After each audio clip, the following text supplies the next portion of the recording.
अस्सलाम वालेकुम। Live with Adil Shahzeb के साथ मैं हूं आपका मेजबान। तहरीके इंसाफ को झटकों पे झटके लग रहे हैं या लगवाए जा रहे हैं। आज तहरीके इंसाफ के सीनियर रहनुमा फवाद चौधरी ने भी इमरान खान से राहें जुदा करने का बाकायदा ऐलान कर डाला।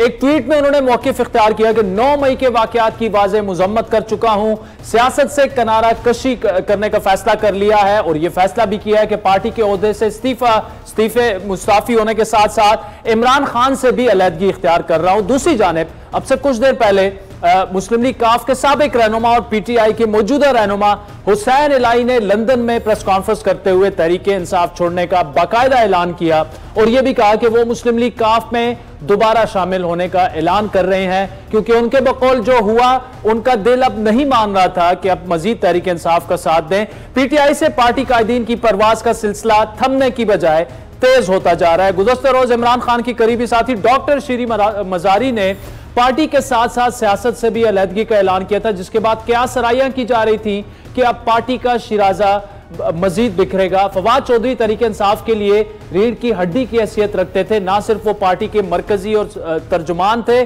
सीनियर वाइस प्रेसिडेंट भी थे और इमरान खान के कोर ग्रुप का हिस्सा भी थे और पार्टी पॉलिसी साजी में इंतहाई अहम किरदार वो अदा करते रहे। 9 मई के जलाओ गिराव के वाकयात के बाद पहले से मुश्किलात में घिरी तहरीके इंसाफ के मुस्तकबिल पर सवालिया निशान लग चुका है। इमरान खान की सियासी पॉलिसियां पार्टी को एक ऐसी बंद गली में ले जा चुकी हैं जहां से वापसी फिलहाल मुश्किल नजर आ रही है और पार्टी की लीडरशिप जो इमरान खान के एक इशारे पर लब्बैक कहने के लिए तैयार रहती थी, अब मिलिट्री तंसीबात लोग की मजम्मत करते हुए पार्टी से मुसलसल अलहदगी इख्तियार कर रही है।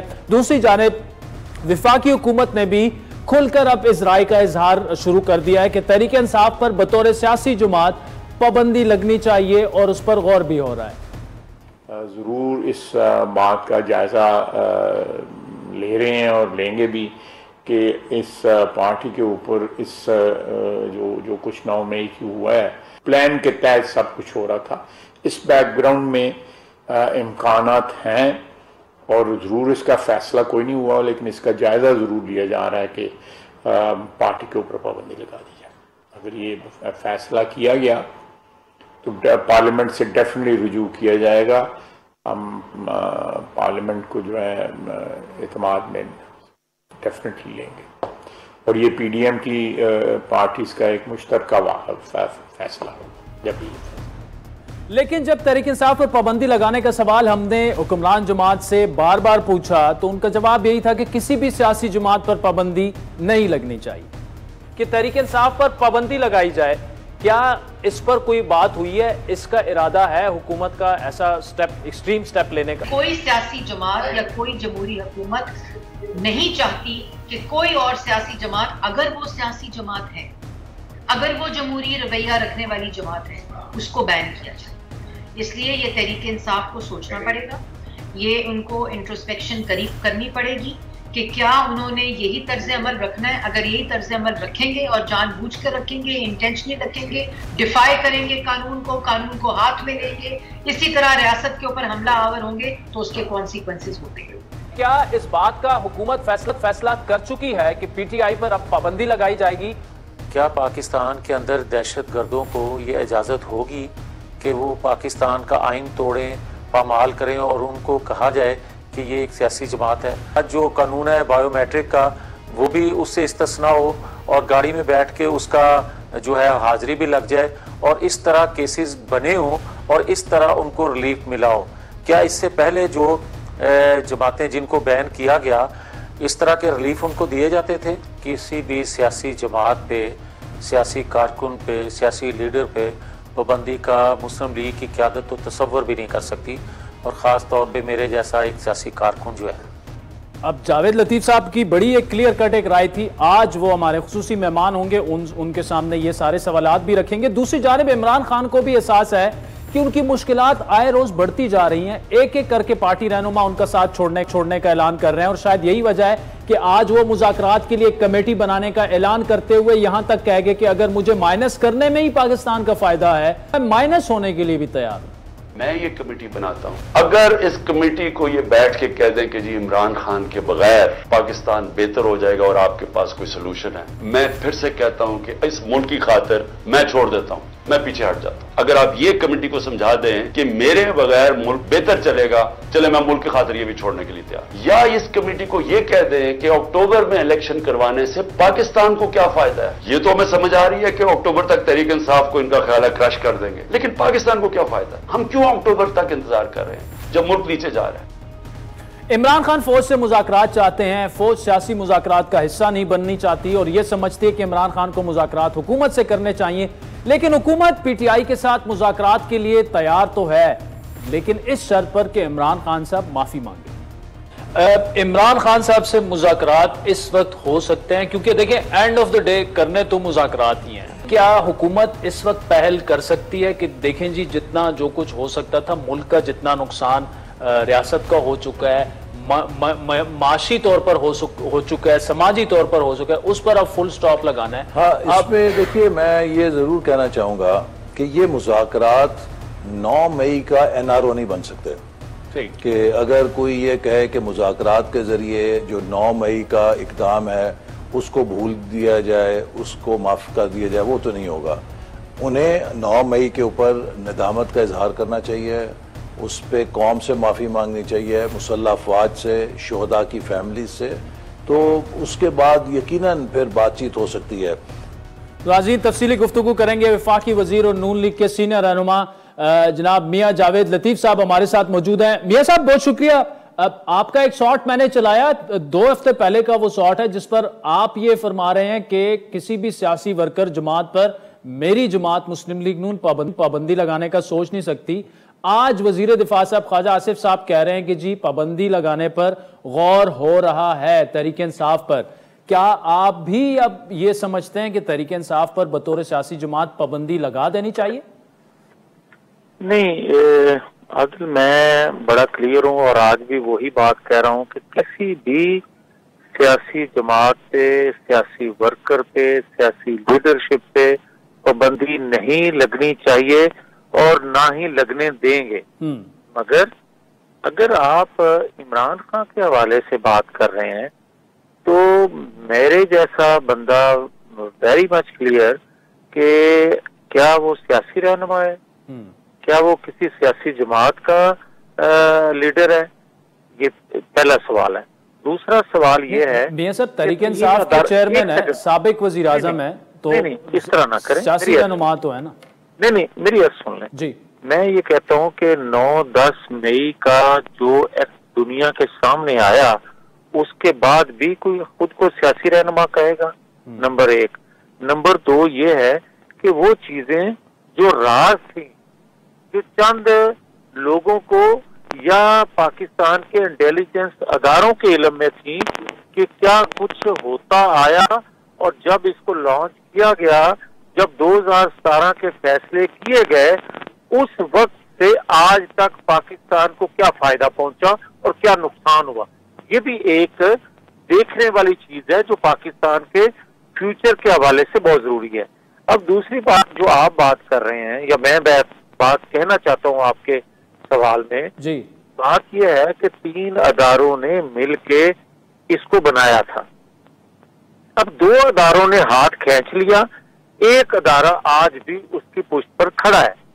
उसके बाद भी ये कुछ सवाल करना बनता है कि ये बंदा पाकिस्तान के मफाद में है या ये बंदा माफी मांग ले 9-10 मई के वाकयात पे, तो इसके या इसको नदामत हुए और महसूस करते हुए माजरत कर ले तो इसको NRO मिल जाएगा। ये नहीं हो सकता। आप अल कादर ट्रस्ट के जो चीजें सामने आई हैं, माजरत करने से वो 60 अरब रुपया पाकिस्तानी कौम को वापस हो जाएगा? नहीं होएगा। आप रिंग रोड के हवाले से जो आपने करप्शन की है, आपने चीनी आटे के हवाले से जो करप्शन की है, आपने अद्वियात स्कैंडल के हवाले से जो कुछ किया है, आपकी तो एक लंबी तारीख है तोशा खाने के हवाले से, दीगर चीजों के हवाले से। क्या पाकिस्तानी कौम जो है इस बात से कि जनाब ठीक है मिट्टी पाओ आगे चलें, यार ये हम 70 साल से देखते आ रहे हैं आपको मुताबा मैं साहब एक सवाल जिमनी सवाल है इसमें, ठीक है, जिमनी सवाल देखें पड़ेगा, ठीक है, केसेस के हवाले से भी ठीक है। देखें, रिंग रोड स्कैंडल हो, चीनी हो, आटा हो, मलिक रियाज साहब के 180 मिलियन पाउंड उन्हीं की जेब में डालने हो, जो भी मामला हो, अदालतें हैं, सजा मिलनी चाहिए, वो अगर मुजरिम है तो बिल्कुल सख्त से सख्त सजा मिलनी चाहिए। लेकिन इसका मतलब ये नहीं, जो आप बिल्कुल क्लियर कट कह चुके हैं कि सियासी जमात पर पाबंदी नहीं लगनी चाहिए, और यही मेरा असल सवाल था। फिर आप मिक्स कर रहे हैं चीजों को। मुझे ये बताएं कि 9-10 फरवरी मई को जो वाकयात हुए, आप बतौर पाकिस्तानी दिल पे हाथ रख के कहें कि सियासत से हट के, किसी को पसंद नापसंद करते हुए हट के ये बात मुझे बताएं, क्या आपका दिल दुखा नहीं है? दिल दुखा क्या मियां साहब, खून के आंसू रो रहे थे, ये तो ऑब्वियसली एब्सोल्युटली कंडेमेबल है जो भी हुआ। जी यही रुक जाएं कि अगर सरहद पार से ये कोई रोल करता, ये फेल करता, तो पाकिस्तानी कौम उसको माफ करती? नहीं करती। वही रोल पाकिस्तान के अंदर से अगर कोई कर रहा है तो क्या पाकिस्तानी कौम उसको माफ कर देगी? नहीं मियां साहब, माफ करने की तो बात ही नहीं हो रही ना, सजा तो दें, सजा बिल्कुल दें, लेकिन वो सजा पूरी तरीके इंसाफ को बतौर सियासी जमात कैसे मिल सकती है? यार ना मेरे भाई जी मियां ना करें। मैं ये कह रहा हूं कि डाकुओं का सरबराह होता है, सरदार होता है, कभी वो सरदार खुद किसी झुग्गी में दाखिल होके डाका मारता है? वो सरदार है, बाकी सारे डाकू लूट के लाएंगे, वो तकसीम करेगा, खुद भी अपना हिस्सा लेगा। इसी तरह कोई कातल, कोई दहशतगर्द मॉनिटर करता है, डिजाइन करके देता है, मगर खुद जाके ऑपरेशन नहीं करता, ऑपरेशन की निगरानी जरूर करता है, लोगों को तैयार जरूर करता है। वो भाई इसने सारा कुछ कर लिया, सबके सामने आ गया, तो आज भी। और मुझे ये बताएं कि पाकिस्तान मुखालिफ वो कुव्वतें जो पाकिस्तान की तरक्की नहीं चाहती, पाकिस्तान के अंदर अमन नहीं चाहती, पाकिस्तान के अंदर अफरा तफरी चाहती हैं, क्या आज उन तमाम कुव्वतों का इसको पुष्टपनाही हासिल नहीं है?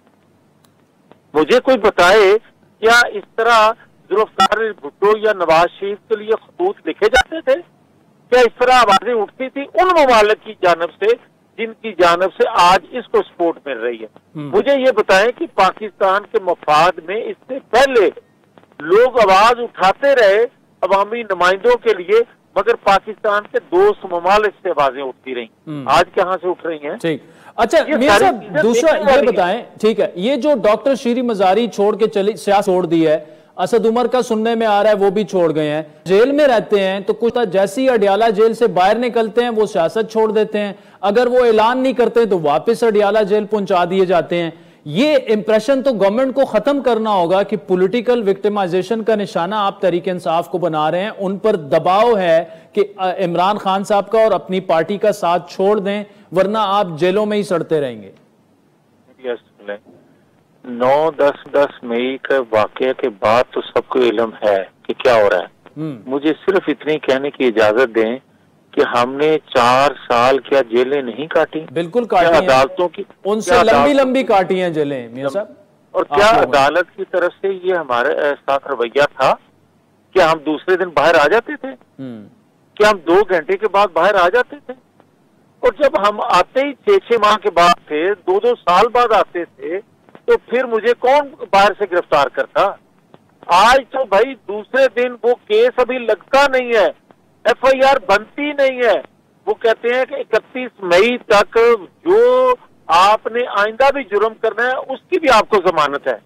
फिर मुझे यार ये बताएं कि दहशत गर्दों के साथ या पाकिस्तान को नुकसान पहुंचाने वालों के साथ किस तरह और किस अदारे से कहा जाए कि सलूक या इंसाफ किया जाए, जब मेरे काजी जो हैं वो अदल की बजाय या इंसाफ देने की बजाय जो जजेस गेट से किसी को आने की दावत दे दें या उसको वेलकम कहेंगे या गाड़ी तक का चुनाव करेंगे, तो फिर मुझे ये बताएं कि जो दहशत गर्द पाकिस्तान की सलामती से, पाकिस्तान के तनसीबात से, पाकिस्तान की दिफाई तनसीबात से खलवाड़ कर जाएं, तो उसके बाद हुकूमत वक्त कोई भी हो क्या करेगी वो, और क्या करना चाहिए? ठीक है मियां साहब, आपने 190 मिलियन पाउंड का तस्करा किया कि जी इमरान खान साहब को उसमें सजा होनी चाहिए, बिल्कुल वो कसूरवार हैं तो होनी चाहिए।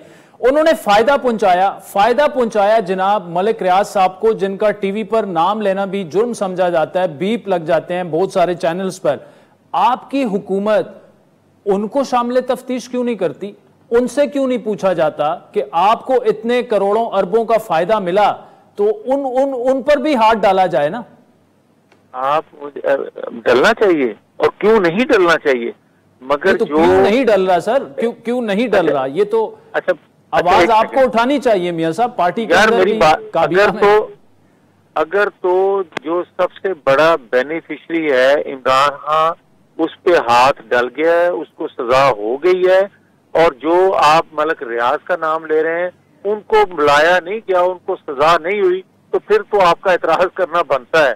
और जब पहले बेस ही नहीं पकड़ी जा रही, उस पर हाथ किसी को डालने नहीं दिया जा रहा, तो आप दूसरे सिरे को कैसे पहुंच जाएंगे? नहीं तो मियां साहब इन्वेस्टिगेशन तो होनी चाहिए ना, ये तो अब इस नहीं होनी चाहिए, तहकीकाती स्टेज है ना। इस अभी तो मेरी बात सुने ना, अभी तक तो वो मसूफ जो हैं डेट पे डेट लिए जा रहे हैं। जब इन्वेस्टिगेशन टीम के सामने पेश होंगे तो उसके बाद ही आगे बात चलेगी ना, वो आदल तक आती है या जवेद लतीफ तक आती है। अच्छा मियां साहब, हम तक कहाँ आती है अरबों की बात? मियां साहब आपको भी पता है ना, आप तक आएगी ना हम तक आएगी। अच्छा मियां साहब, ये जो आज फैसल वार्डन ने कहा कि जनरल रिटायर्ड फैज जो है वो मास्टरमाइंड है, ये 190 मिलियन पाउंड का जो नुकसान पहुंचाया गया मुबैना तौर पर हुकूमत पाकिस्तान को, रियासत को, उनके खिलाफ भी कार्रवाई होनी चाहिए, ये वो कह रहे हैं। तो एक तो ये कि अभी कोई सबूत वगैरह तो नहीं है, लेकिन शामिल तफ्तीश तो उनको किया जा सकता है ना। आप जो नाम ले रहे हैं, इसके अलावा भी हम नाम लेते आए जी। 2017 में पाकिस्तान तरक्की कर रहा था, उसको डुबोया किसने? यही तो वो किरदार थे, और यही वो किरदार है। आप तो कहते हैं ना इनको पकड़े, इनके करवाए हुए फैसले आज तक स्टैंड कर रहे हैं, वो कलदम नहीं हो रहे। आप देखिए कि कितने ये पावरफुल हैं जी, तो आप कह रहे हैं इनको हाथ डालें।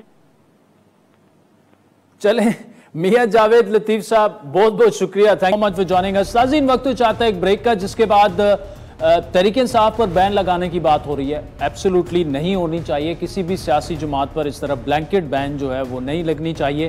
कानून क्या कहता है, उसके अलावा अभी जो खबरें आ रही हैं, असद उमर साहब जो हैं वो भी शायद सियासत से लातालुकी का, अपनी पार्टी से लातालुकी का ऐलान करने वाले हैं। फवाद चौधरी साहब चले गए हैं, श्री मजारी साहब, ये वो लोग हैं जो कि कोर ग्रुप है इमरान खान साहब का। तो अगर कोर ग्रुप ही उनको छोड़ गया है, लेकिन ये लोग जाएंगे कहाँ? इनके अलावा भी ऐसे मौसमी परिंदे भी थे जो कि इनके पास लाए गए थे, अब इनको छोड़ के चले गए हैं 40-45। और खबरें ये हैं कि कल परसों मजीद जो है लोग MNAs, MPAs, फॉर्मर, वो छोड़ के जा रहे हैं तहरीक इंसाफ। लेकिन ये जाएंगे कहाँ? हो रहा क्या है? जहांगीर तरीन साहब क्या सोच रहे हैं? तफसीली गुफ्तगू करेंगे। हमें सीनियर साफी और तजज़ियाकार सलीम साफी साहब ज्वाइन करेंगे। वेलकम बैक नाज़रीन। तहरीक इंसाफ पर बैन लगाने की भी बातें हो रही हैं, लेकिन आइन और कानून क्या कहता है? क्या ऐसा मुमकिन भी है? इस वक्त जस्टिस रिटायर्ड शाइक उस्मानी साहब हमारे साथ मौजूद हैं, और आगे चलकर हमें सीनियर साफी और कॉलमिस्ट जनाब सलीम साफी साहब भी ज्वाइन करेंगे, उनसे सियासी तजिया भी लेंगे। शाइक उस्मानी साहब, क्या किसी पार्टी पर बैन तो लगाई जा सकती है, लेकिन क्या काबीना से इजाजत लेनी पड़ेगी, पार्लियामान से इजाजत लेनी पड़ेगी? और अगर वो बैन लग भी जाती है तो क्या सुप्रीम कोर्ट उस फैसले को, उस बैन को स्ट्राइक डाउन कर सकती है? देखिए, आइन के तहत अगर कोई पार्टी मुल्क के इंटरेस्ट के खिलाफ काम कर रही हो जी, prejudicial to the interest of the state, तो उस सूरत में फेडरल गवर्नमेंट जो है एक रेफरेंस बना करके सुप्रीम कोर्ट के पास भेजती है और कहती है कि ये पार्टी जो है मुल्क के इंटरेस्ट के खिलाफ काम कर रही है, इसको बैन कर दिया जाए, और वो सारे प्रूफ वगैरह उसके साथ पेश करती है। तो फिर फैसला जो है वो सुप्रीम कोर्ट का होता है, फेडरल गवर्नमेंट का नहीं होता, सुप्रीम कोर्ट का होता है। अगर सुप्रीम कोर्ट उनके जो शवाहिद हैं उसको कबूल करती है तो उस सूरत में सुप्रीम कोर्ट बैन कर सकती है। अगर सुप्रीम कोर्ट उन शवाहिद को कबूल नहीं करती तो फिर पार्टी बैन नहीं होगी। ये एक तरीका है। तो इससे तो शायद उस्मानी साहब आज अभी तक हमने देखा कि इमरान खान साहब बड़े मुतमईन है सुप्रीम कोर्ट से कि जी मुझे अभी तक वहां से इंसाफ ही मिलता रहा है। तो अगर ये मामला भी सुप्रीम कोर्ट में गया तो गुज़श्ता कुछ फैसले और रिमार्क्स को अगर देखा जाए, फैसला तो प्रेडिक्ट नहीं कर सकते लेकिन मुश्किल लग रहा है उन पर बैन लगना, क्योंकि आज अली जफर साहब ने भी कहा है कि जी सुप्रीम कोर्ट जो है वो पार्टी बैन के खिलाफ ही फैसला देगी। जी बिल्कुल, लगता तो ऐसे ही है क्योंकि आजकल तो फैसले सारे उनके हक में हो रहे हैं सुप्रीम कोर्ट से, और सुप्रीम कोर्ट जब उसके पास रेफरेंस जाएगा तो अब ये मालूम नहीं कि इस दौरान क्या उनके पास ऐसे सबूत हों। ये भी हो सकता है कि फेडरल गवर्नमेंट के पास कोई ऐसे सबूत हों जो जिससे कि ये जाहिर हो कि ये पार्टी जो है मुल्क के इंटरेस्ट के खिलाफ काम कर रही है। ठीक ठीक है शायद उस्मानी साहब आखिर में बताएगा ये इन सबूतों की नौयत क्या हो सकती है? क्या ये जो वीडियोस हैं जो 9 मई के वाकयात हुए, वीडियोस ऑडियोज ये सारी चीजें, और फिर उनका ऑब्वियसली ताल्लुक भी स्टैब्लिश करना पड़ेगा कि ये लोग सारे पीटीआई के, क्या इन बेसिस पे आप समझते हैं कि ये सफिशिएंट एविडेंस होगा किसी एक पार्टी पर बैन लगाने के लिए? इसी बात से तो फेडरल गवर्नमेंट ने एक कमीशन बनाया कि ये वीडियोस वगैरह को एग्जामिन करे और फिर उसके मुतालिक उसकी जो रिपोर्ट आएगी ठीक उसके बाद जाहिर होगा कि ये सही है कि गलत के पार्टी इंटरेस्ट मुल्क के इंटरेस्ट के खिलाफ काम कर रही है। बेसिक चीज ये है कि मुल्क के इंटरेस्ट के खिलाफ काम कर रही है पार्टी, उस वक्त बैन हो सकती है, वरना नहीं बैन हो। जस्टिस रिटायर्ड शाइक उस्मानी साहब बहुत बहुत शुक्रिया। नाज़रीन प्रोग्राम में आगे बढ़े, जहांगीर तरीन साहब जो हैं वो अहम तरीन बन चुके हैं। ये सलीम साफी साहब ने चंद दिन पहले ट्वीट की थी जब पीटीआई से जो इस वक्त उनके अहम रहनुमा परवाज कर रहे हैं, ये परवाजों का सिलसिला शुरू नहीं हुआ था, और सलीम साफी साहब ने सरप्राइजेस की भी बात की थी जब कोई सरप्राइज बज़ाहिर नजर नहीं आ रहा था। इस वक्त सलीम साफी साहब हमारे साथ मौजूद हैं। साफी साहब, सरप्राइजेस क्या खत्म हो चुके हैं, मजीद आने हैं? ये हो रहा क्या है? ये तो ऐसा लग रहा है कि यानी देखें फवाद चौधरी, शीरी मजारी, असद उमर अगर इमरान खान साहब को छोड़ गए तो फिर रह कौन जाता है वहां पर? अभी तो पार्टी शुरू हुई है और जब पार्टी खत्म हो गई तो मुझे लगता है कि बल्कि उसके बारे में भी मुझे थोड़ा सा शक है कि पॉलिटिकली मैं बात कर रहा हूँ, ज़ाती हवालों से नहीं, कि पता नहीं बुशरा बीबी और फराह गोगी भी इमरान खान के साथ रह जाएंगी या कि नहीं। इन हालात में बहुत ही मुश्किल से कोई प्रोमिनेंट बंदा उनके साथ रह जाएगा।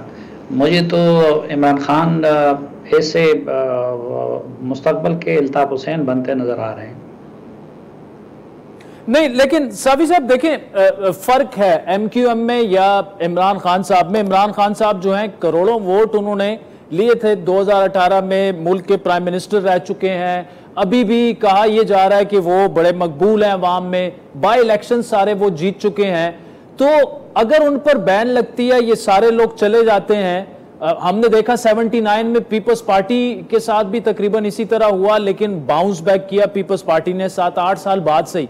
तो क्या यह कहना दुरुस्त होगा कि इमरान खान साहब फिलहाल 4-5 साल तो उनके लिए बहुत कड़ा मुश्किल वक्त होगा, लेकिन वो दोबारा से फिर बाउंस बैक करेंगे क्योंकि अवाम में उनकी जड़ें हैं, वो अवाम में मकबूल हैं? शाहजेब साहब, मेरे ख्याल में एमक्यूएम के साथ मिला के या पीपल्स पार्टी के साथ मुआवजा करके आप पीपल्स पार्टी और एमक्यूएम की तौहीन के मुर्तकिब हो रहे हैं इंतहाई माजरत के साथ, क्योंकि वो बहरहाल आइडियोलॉजिकल पार्टीज थी। आप उनसे इख्तलाफ कर सकते हैं, एमक्यूएम रद्द अमल के नतीजे में बनने वाली पार्टी थी, उसके भी हजारों लोग मरे थे और उसने भी दूसरों के हजारों लोग मरवाए थे। और इसी तरह पीपल्स पार्टी भुट्टो जैसा लीडर जिसको आलमी सतह पे माना जाता था, और उस वक़्त उन्होंने वो इस्टेब्लिशमेंट के कांधों पे सवार होके इक़्तिदार में नहीं आए थे, बल्कि उन्होंने इस्टेब्लिशमेंट को, जो उस वक्त मुश्किल का शिकार थी सानिया मशरिकी पाकिस्तान की वजह से, उनको मुश्किल से निकाला था। तो भुट्टो का और इनका मुआवजा करना मेरे ख्याल में ये बहुत ज्यादती है। दूसरी बात ये कि 2010 से पहले इमरान खान के क्रिकेट वर्ल्ड कप की और शौकत खानम की इनकी यादें ताज़ा थी। वो इससे ज़्यादा चार्मिंग पर्सनैलिटी के मालिक थे, लेकिन उनसे कोई दाल नहीं गल रही थी, एक पार्टी के भी वो नहीं बन सकते थे। ये तो फिर उसके बाद जब इस्टेब्लिशमेंट ने शुरू, उनका प्रोजेक्ट जो था वो वेस्टर्न इस्टेब्लिशमेंट का था, लेकिन जब 2010 में इस्टेब्लिशमेंट ने उनको गोद लिया और उनको मुस्लिम लीग नून और पीपल्स पार्टी के मुतबादिल के तौर पर इंट्रोड्यूस करना शुरू किया, और ये जो उनके पास लोग हैं ये 99% इस्टेब्लिशमेंट के लोग हैं, जो उनको एक तोहफे के तौर पर दिए गए थे, उनको ब्लैकमेल करके या उनको मोबिलाइज करके। तो एक तो ये बात है। दूसरी बात, इमरान खान साहब जिनकी तख्लीक थे वो अपने खालिक से लड़ पड़े हैं।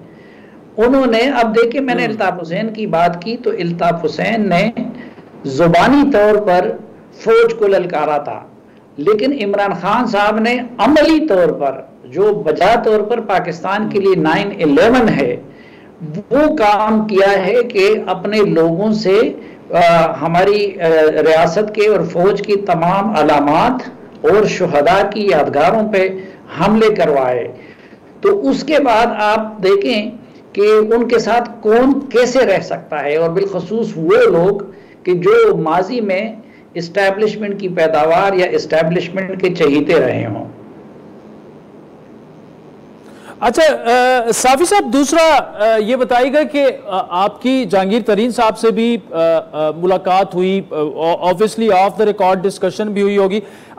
ये किस तरफ क्या ये लोग जो कि तहरीक इंसाफ को धड़ाधड़ वो छोड़ रहे हैं, परवाजों का सिलसिला जारी है, ये तरीके जहांगीर तरीन साहब की तरफ जाएंगे? और क्या ऐसे लोग भी हैं जो कि अभी तक उन्होंने ऐलान नहीं किया पार्टी छोड़ने का, लेकिन वो जहांगीर तरीन साहब से वादा कर चुके हैं या उनके साथ इन टच हैं? और जहांगीर तरीन साहब, जिस तरह आपने कहा था अहम तरीन बनने वाले हैं, तो ये पूरी पीटीआई जो है शायद 60-70% वो जहांगीर तरीन साहब की सरबराही में फिर इकट्ठे होते देख रहे हैं आप, किसी और नाम से या किसी और ग्रुप से? देखिए शाहजेब, जहांगीर तरीन एक तो अकल के लिहाज से इमरान खान साहब से बहुत आगे है। वो चीनियों की तरह बोलते कम हैं लेकिन अमल ज्यादा करते हैं। फिर इस पार्टी को बनाने में और इसमें लाए हुए इसमें जो लोग हैं, उनकी अक्सरियत जहांगीर तरीन साहब लाए थे, और फिर उन्होंने सबसे ज्यादा वसाइल इमरान खान साहब के लिए खर्च किए थे। अगर जहांगीर तरीन का साथ ना होता तो इमरान खान साहब शायद कभी भी वजीर आजम नहीं बन सकते थे।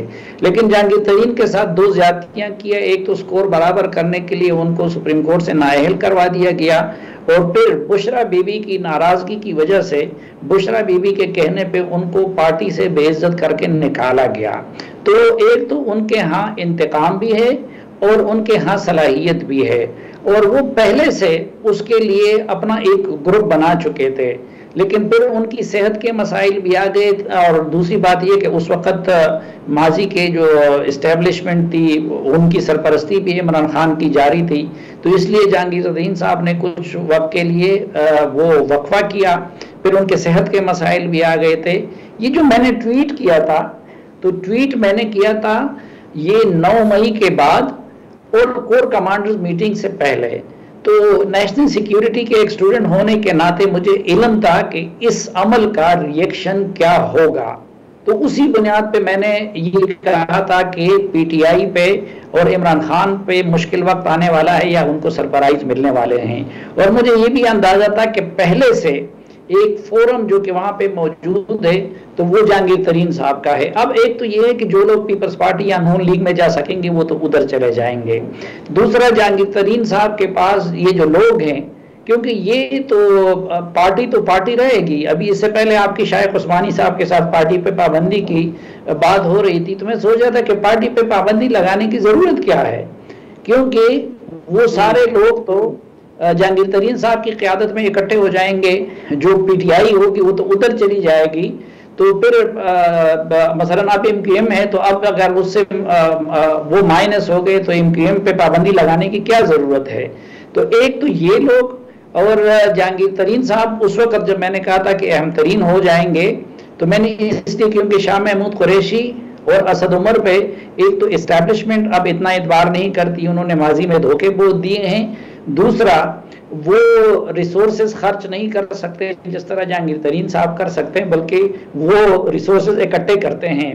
और तीसरा ये भी था कि उनका ग्रुप होगा, ये जो पहले से कौमी असम्बली में अपोजिशन की सूरत में मौजूद है, ये ग्रुप होगा और उनमें ये सलाहियत हुई। तो इसलिए मैंने अंदाजा लगाया था कि जहांगीर तरीन साहब अहम हो जाएंगे।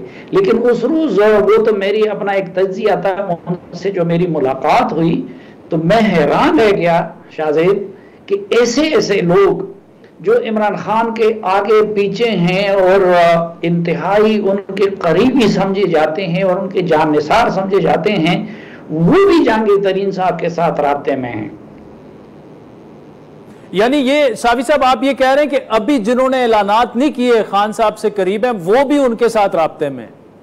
जी जी, मैं आपको बताया कि पंजाब के और मेरे और आपके मुश्तरका सूबे के और वहाँ के ऐसी ऐसी शख्सियात के मैं नाम सुन के दंग रह गया। लेकिन चूंकि एक ऑफ द रिकॉर्ड मुलाकात थी इसलिए मैं उनके नाम नहीं ले सकता, लेकिन मैं भी शशदर रह गया कि अच्छा ये भी आपके साथ आने को तैयार है, ये भी आपके साथ आने को तैयार है। चले सावी साहब, ऑफ द रिकॉर्ड फिर ब्रेक पे चलते हैं। ब्रेक में हमें आप नाम भिजवा भी सकते हैं। बहुत बहुत शुक्रिया, thank you so much for joining us. नाज़रीन, वक्त चाहता है एक ब्रेक का, जिसके बाद बलूचिस्तान की बात करेंगे। एक सक्सेसफुल वहां पर ऑपरेशन हुआ इंटेलिजेंस बेस्ड, बड़ी अहम गिरफ्तारी भी हुई। साबिक होम मिनिस्टर सरफराज बुख्ती साहब हमें ज्वाइन करेंगे, उनसे पूछेंगे कि बलूचिस्तान में इस वक्त मामलात क्या हैं, हालात। वेलकम बैक नाज़रीन। पाकिस्तान को इस वक्त माशी मसाइल के साथ साथ सिक्योरिटी के मसाइल का भी सामना है, और अब इस मसले पर काबू पाने के लिए हुकूमत और सिक्योरिटी इदारे जो हैं उन्होंने मुख्तलिफ इलाकों में ऑपरेशंस वगैरह भी शुरू किए हुए हैं, और सिक्योरिटी के लिए ख़तरा बनने वाले स्पेशली बलूचिस्तान में जो नाराज़ बलोच हैं उनको कौमी धारे में लाने की कोशिशें भी हो रही हैं। गुज़श्ता रोज़ी सिक्योरिटी फोर्सेज ने इंटेलिजेंस ऑपरेशन में 15 साल से बलोच जो मुसल्ला जदोजहद है उसमें मुतहरिक रहने वाले बलोच नेशनलिस्ट आर्मी BNA के सरबराह गुलजार इमाम को गिरफ्तार करके मीडिया के सामने बाकायदा पेश किया गया। अब जो वहां पर गुलजार इमाम ने जो कहा कि जी मसाइल का हल पुरअमन बातचीत से निकाला जाए और तमाम कानूनी तकाजे पूरे करने की वो कोशिश करेंगे। बाकी बातचीत के लिए उनकी सोच ये है कि राब्ते की कोशिश करूं ताकि जो दोस्त नाराज वहां पर बैठे हैं वो वापसी का रास्ता अपनाएं और बलूचिस्तान की हकीकी तरक्की में अपना किरदार अदा करें। अब ISPR के मुताबिक गुलजार इमाम को मुकम्मल मनसूबाबंदी के साथ एक कामयाब इंटेलिजेंस बेस्ड ऑपरेशन के बाद गिरफ्तार किया गया, और यह गिरफ्तारी BNA और दीगर जो शिद्दत पसंद ग्रुप है उनके लिए एक बड़ा धचका है। ये मामला क्या है? क्या वाकई एक दफा फिर जो नाराज बलोच हैं जो कि पहाड़ों में चढ़ गए हैं, कुछ ने असला भी उठा लिया है काफी अरसे से, क्या उनको दोबारा से इंगेज करने की ये कोई एक बाकायदा स्ट्रैटेजी है या ये एक अलग से स्टैंड अलोन एक वाकया है? तफसीली गुफ्तगू करेंगे। हमें ज्वाइन किया बलूचिस्तान के हालात पर गहरी नजर रखने वाले फॉर्मर होम मिनिस्टर भी हैं सरफराज बुख्ती साहब। बुख्ती साहब बहुत शुक्रिया।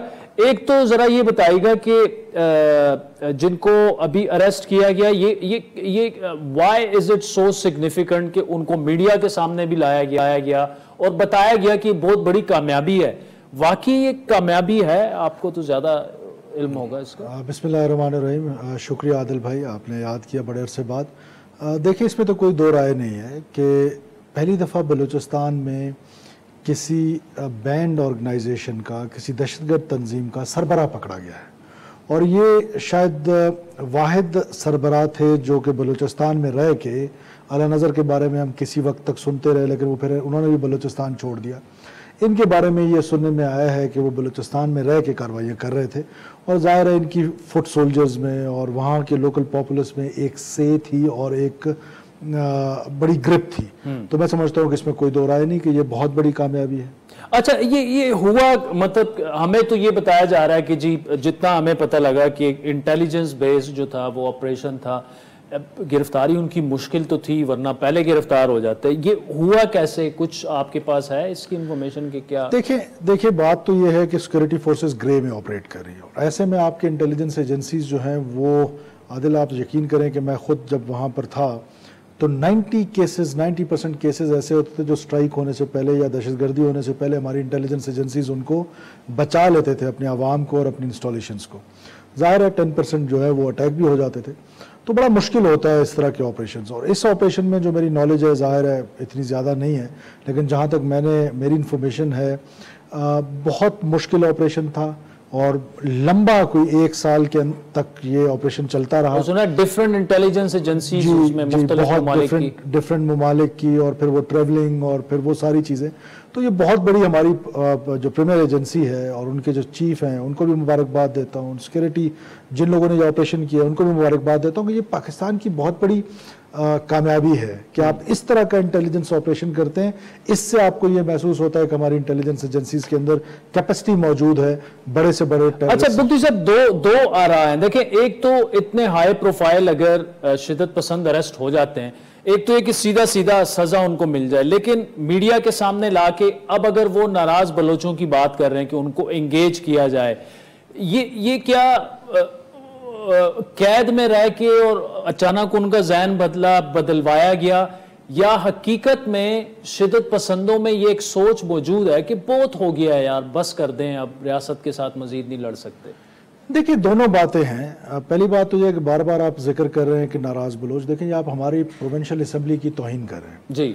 हमारी असेंबली में रूलिंग दी है, मीर अब्दुल कद्दूस बजंजो जो अभी हमारे चीफ मिनिस्टर हैं वो स्पीकर थे, कि ये नाराज बलोच नहीं है, दहशतगर्द हैं। तो पहले ये थोड़ी सी करेक्शन कर लें कि इनको दहशतगर्द कहा जाए, क्योंकि देखिए जब तक हम इस ड्यूल माइंडसेट में रहेंगे कि मजहब के नाम पर जो वायलेंस है उसको तो हम सारे मिल के कहते हैं कि ये टेररिस्ट है और ये टेररिज्म है, और इधर इसको हमने जो कॉम्परस्टी के नाम पर वायलेंस है, चलो इसको ऐसे कर लेते हैं कि जो स्टेट के खिलाफ वायलेंस कर रहा है, एग्जैक्टली मिसक्रेंट कह दें, एग्जैक्टली हाँ जी मिसक्रेंट कह दें, कुछ वायलेंस कर, वो दहशतगर्द है, शिद्दत पसंद है। लेकिन जो रियासत से नाराज बाकी, लेकिन वो अपनी सियासी जद्दोजहद कर रहा है, या वो भी पहाड़ों पर चढ़ गया, लड़ गया, लेकिन रियासत के खिलाफ उसने बंदूक नहीं उठाई, वो इस तरह का कोई मुझे केस नहीं पता बलूचिस्तान में। अच्छा, ये जरूर है कि जो कॉम्परस्त रहनुमा है वो कॉम्परस्ती की सियासत कर रहे हैं, बलोच कॉज की सियासत कर रहे हैं। इलेक्शन कमीशन में अपने आप को रजिस्टर्ड किया हुआ है, पाकिस्तान के जितने कॉन्स्टिट्यूशनल फोरम्स हैं वहां पर आके बलूचिस्तान के केस को फाइट कर रहे हैं, जिसमें सरदार अख्तर जान महंगल है, डॉक्टर अब्दुल मालिक बलोच साहब हैं,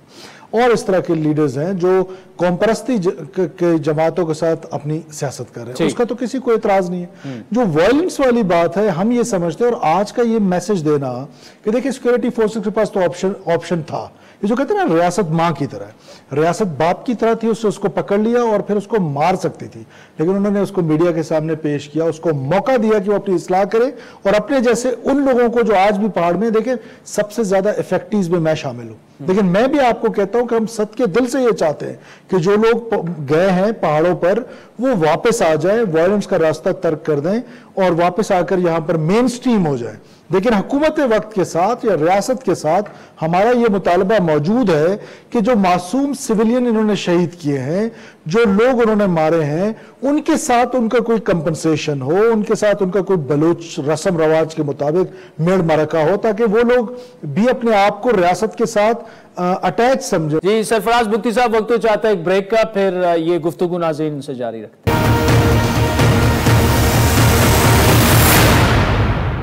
वेलकम बैक नाज़रीन, बलूचिस्तान के साबिक होम मिनिस्टर सरफराज बुख्ती साहब हमारे साथ मौजूद हैं। सब लेकिन देखिए ये एक कोशिश का आगाज हुआ था, डॉक्टर मालिक साहब जब सीएम थे वो कोई ज्यादा आगे की तरफ बात नहीं, उससे पहले भी कोशिशें बड़ी हुई हैं, लेकिन चूंकि आप वहां से हैं और मुझे जाती तौर पर पता है कि आप बहुत से मामलात में अपने इलाके के इन्वॉल्व भी हैं, इस इशू का आपसे ज्यादा मेरा नहीं ख्याल कि इस वक्त चूंकि आप होम मिनिस्टर भी रह चुके हैं, क्या ये पॉसिबल भी है कि जो लोग पहाड़ों पर चढ़ गए हैं वो कितने उनमें आपके ख्याल में वापस आने के लिए तैयार हैं, और रियासत के अंदर कितनी विलिंगनेस है कि उनको एक्सेप्ट कर लें कि जब ठीक है जो हो चुका है वो तो हो चुका है, अब आगे बढ़ें? देखिए रियासत ने अपनी विलिंगनेस तो हमेशा दिखाई है। पुरअमन बलूचिस्तान जिसका आप जिक्र कर रहे हैं, डॉक्टर अब्दुल मालिक बलोच साहब के टाइम पे स्टार्ट हुआ, पुरअमन बलूचिस्तान में था क्या? उसमें यह था कि जो फुट सोल्जर है, जो कमांडर है, जो बलूचिस्तान के अंदर रह रहा है, उसको उसके साथ डायलॉग करना है और उसको मनाना है कि आप वापस मेन स्ट्रीम हो जाए। क्यों? इस रियलाइजेशन के साथ कि जो आपको इस्तेमाल कर रहे हैं वो खुद तो यूरोप में बैठे हुए हैं, उनके बच्चे लग्जरियस लाइफ गुजार रहे हैं, उनके बच्चों को एक्सेस है अच्छी एजुकेशन का, उनको एक्सेस है अच्छी हेल्थ सर्विसेज का, जबकि आप यहां पर पहाड़ में बैठ के अपने बच्चों की जिंदगी भी तबाह कर रहे हैं, किसी और की जिंदगी भी तबाह कर रहे हैं। और रियासत तो ताकतवर है, बलोच को यह समझ जाना चाहिए, बलोच नौजवान को यह समझ जाना चाहिए कि मिलिटेंसी से वो रियासत को कमजोर नहीं कर सकते। हाँ, बलोच को कमजोर जरूर कर रहे हैं। बलोच को बहैसियत कौम तालीम में पीछे रख रहे हैं, सेहत के मौके कम हो रहे हैं, तरक्की के मौके वायलेंस की वजह से कम हो रहे हैं। तो इनका मीडिया पे आना, गुलजार इमाम का, यकीनन उन बलोचों को एक मैसेज है कि वो रिकंसाइल करें रियासत के साथ और वापस आकर मेन स्ट्रीम हो जाए। अच्छा, मुझे सरफराज साहब, गुज़श्ता 6 माह पर अगर नजर डाली जाए, जितने भी शिद्दत पसंदी दहशतगर्दी के वहां पर वाकयात हुए हैं, एक इस तरह मतलब आर्मी के कैंप पर हमला हो जाता है और बड़ी 10-10, 12-12 घंटे वो उससे हमें ये रिफ्लेक्ट होता था या तो ये बहुत ज्यादा मजबूत हो गए हैं इंटरनली या उन्हें एक्सटर्नल सपोर्ट जो है वो हासिल है। अब अफगानिस्तान में तो ऑफ कोर्स तालिबान की वहां पर हुकूमत है, तो क्या अभी वहां पर पाकिस्तान फ्रेंडली गवर्नमेंट नहीं है या क्या वजह है कि हमें लग रहा है कि उनके हमलों में ना सिर्फ शिद्दत आई है बल्कि ये 10-10, 12-12 गोरिल्ला स्टाइल के अटैक करना ये शो करता है कि उनकी स्ट्रेंथ बढ़ी है, बढ़ाई गई है, बढ़ाई जा रही है कहीं से। देखिए, टू बी वेरी ऑनेस्ट, जब जब हम लीनियंट होते हैं, हमसे मुराद जब जब स्टेट लीनियंट होती है और स्टेट प्रोएक्टिव नहीं होती है, और वो देखिए ये तो अल्लाह नजर का अपना खुद उसका बयान है, 2 स्टेप फॉरवर्ड 1 स्टेप बैकवर्ड। तो उसका मतलब क्या है? इसका मतलब गोरिल्ला वॉरफेयर में आपको पता है कि आप अटैक करते हैं, जब फोर्सेस आपको रिएक्ट करती हैं तो आप डोसाइल हो जाते हैं, और ये ग्रे में सिक्योरिटी फोर्सेस ऑपरेट कर रही हैं। एनिमी का व्हाइट एंड ब्लैक में तो पता ही नहीं चलता है। ऐसे में ये उनकी स्ट्रेटजी का हिस्सा होता है कि जब हमारी तरफ से, रियासत की तरफ से, पैरामिलिट्री फोर्सेस की तरफ से जब फोर्स इस्तेमाल होती है तो वो अपने आप को डोसाइल कर देते हैं, और फिर उनको दोबारा जब हम ठंडे हो जाते हैं उनको रीग्रुप होने का मौका मिलता है, रीऑर्गेनाइज होने का मौका मिलता है, और वो फिर हम पर हमलावर होते हैं। तो ये यूज ऑफ फोर्स जो है, ये काइनेटिक और नॉन काइनेटिक दोनों चीजों में पैरेलल चलना है। ये ऐसी चीज है कि ये मुस्तकिल, इसके लिए कोई प्लानिंग की जरूरत है। ये इस तरह नहीं हो सकता कि आप एक दिन ये लड़ाई लड़ें और अगले दिन छोड़ दें। और फिर जो सबसे इंपॉर्टेंट है बलूचिस्तान के केस में, जो मैं समझता हूं, उससे कोई इख्तलाफ कर सकता है कि ये इस लड़ाई को समझा हुआ है कि ये सिर्फ फौज की और दहशतगर्दों की लड़ाई है। ये लड़ाई जुडिशरी ने लड़नी है, ये लड़ाई मीडिया ने लड़नी है, ये लड़ाई पॉलिटिकल लीडरशिप ने लड़नी है।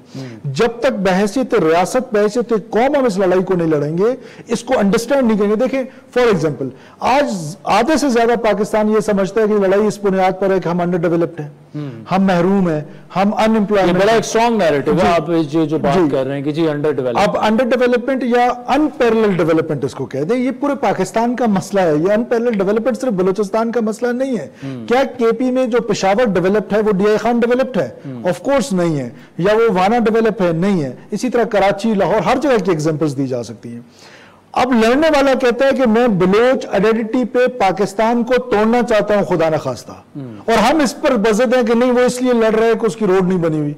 वो ठीक है, कॉम्प्लीमेंट करता होगा। आज अगर रियासत पैरेलल डेवलपमेंट करने में कामयाब हो जाती है तो वो कॉम्प्लीमेंट करेगी रियासत को, लेकिन इंसर्जेंसी तो खत्म नहीं होगी, क्योंकि उसकी बुनियाद तो कुछ और है। इस लड़ाई को समझने की जरूरत है और समझने के बाद कलेक्टिवली लड़ने की जरूरत है। रियासत को जरूरत इस बात की है कि इस लड़ाई को समझा जाए, और सरफराज बुख्ती साहब जैसे जो वहां के लीडर्स हैं वो तो अब खुल के भी बोल रहे हैं, लेकिन अगर इनकी बात आप सुने, चूंकि वो होम मिनिस्टर भी वहां पे रह चुके हैं और अब ये मामला इस नहज पर आ चुका है कि चूंकि जो मुल्की हालात हैं, एटलीस्ट ये जो मामला है बर्निंग इशू है, 1947 से यही मामलात वहां पर चल रहे हैं, तो अब वक्त आ चुका है कि एटलीस्ट बलूचिस्तान के जख्मों पर मरहम रखा जाए।